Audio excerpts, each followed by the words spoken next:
భార్య పదే పదే పుట్టింటికి వెళ్ళడం క్రూరత్వమే. అమ్మా, బాధిత భర్త విడాకులు పొందొచ్చు, ఢిల్లీ హైకోర్టు తీర్పు. భార్య ఊరికే పుట్టింటికి పోతే క్రూరత్వమేనట చూడురి. ఇక కుట్టిన తిట్టిన పోదారా బై. బాధిత భర్త విడాకులు పొందొచ్చు, ఢిల్లీ హైకోర్టు తీర్పు. సజీవ దహనం తర్వాత మహిళ భరణం పొందొచ్చు. సహజీవనం తర్వాత అమ్మా, సహజీవనం తర్వాత మహిళా భరణం పొందొచ్చు అంట. గమ్మతుంటాయి ఇట్లాంటి మాటలు.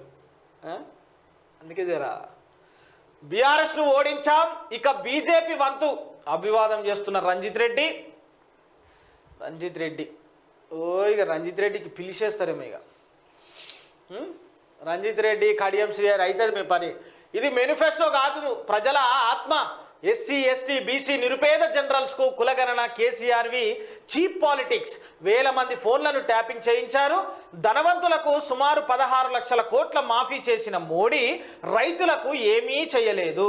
అధికారంలోకి రాగానే దేశాన్ని ఎక్స్రే తీస్తాం. విద్యావంతులైన యువతకు 1,00,000 రూపాయలు.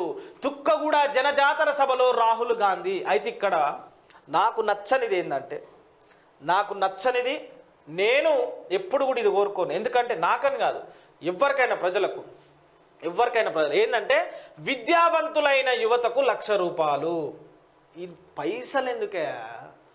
విద్యావంతులైన యువకులకు 1,00,000 రూపాయలు. కాంగ్రెస్ పార్టీ చెప్పే విషయంలో కొన్ని నిజంగా ఎందుకు ఉద్యోగాలు ఇవ్వాలి, 1,00,000 రూపాయలు ఎందుకు? విద్యావంతులైన యువతకు 1,00,000 రూపాయలు. వాళ్ళకి 1,00,000 రూపాయలు ఇస్తే ఆ 1,00,000 కరిగిపోతాయి, పుట్టుకుని అయిపోతున్నాయి ఇవాళ. ఎందుకంటే పాల ప్యాకెట్ కొన్నా జిఎస్టీ, పెరుగు కొన్నా జిఎస్టీ, ఉప్పు కొన్నా జిఎస్టీ, పప్పు కొన్నా జిఎస్టీ. ఉచ్చవేనికి పోతే కూడా సులభ్ కాంప్లెక్స్ కాడ 5 రూపాయలు ఇవ్వాలి. 1,00,000 ఉంటాయా? ఉండయి. కానీ ఉపాధి కావాలి. విద్యావంతులైన వారికి ఉద్యోగం పొందేటువంటి విషయంలో ఏజ్ లిమిట్స్ని క్రాస్ అయిపోయిన వాళ్ళకి బీఆర్ఎస్ ప్రభుత్వంలో నోటిఫికేషన్ రాలేదు కాబట్టి ఈ 10 ఏళ్ళు గడిచిన తర్వాత ఉద్యోగ వయోపరిమితి వయస్సుని మించిపోయిన వారికి ఉపాధి అనేది కల్పిస్తే అది బాగుంటుంది. 1,00,000 రూపాయలు అనేది ఇది వద్దు. అంటే నేను అనుకున్న యువత గురించి అది తెలుసు కాబట్టి. ఇక బీజేపీ వంతు తెలంగాణ ప్రజలకు సిపాయిలా నిలుస్తా, చెల్లపల్లి జైల్లో చిప్పకూడు తినిపిస్తా బిడ్డ. అడ్డగోలుగా మాట్లాడితే అంగిలా ఊడబీక్తాం. సైలెంట్గా ఉండేందుకు నేను జానారెడ్డిని కాదు, రేవంత్ రెడ్డిని. కాలు విరిగి కట్టె పట్టుకున్నావని మర్యాదగా ఉన్నాం. నువ్వు అనుకుంటున్నావేమో కాలు విరిగిందని లేదా కట్టె పట్టుకున్నాడు నడుస్తున్నావని. కూతురు జైల్లోకి పోయిందని, బీఆర్ఎస్ అధికారం కోల్పోయిందని కొంతకాలం మేము సంయమనం పాటించాం. కష్టం వచ్చినప్పుడు మానవత్వంతో మర్యాదగా వ్యవహరించాం. ఏది పడితే అది మాట్లాడితే చూస్తూ ఊరుకోవడానికి నేను పెద్దలు జానారెడ్డి లాంటి వాడిని కాదు, రేవంత్ రెడ్డిని.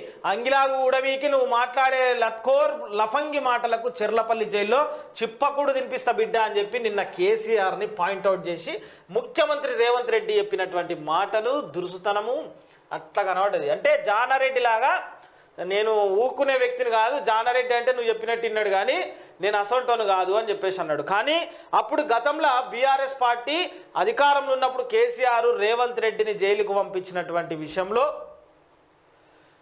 ఆయన మిత్తితో సహా చెల్లిస్తా అని చెప్పి రేవంత్ రెడ్డి చెప్పినప్పుడు మిత్తితో సహా నేను చెల్లిస్తా కేసీఆర్, ఇది గుర్తుపెట్టుకో అని చెప్పి అన్నాడు. మరి ఇప్పుడు ఆ పని చేయబోతుండా?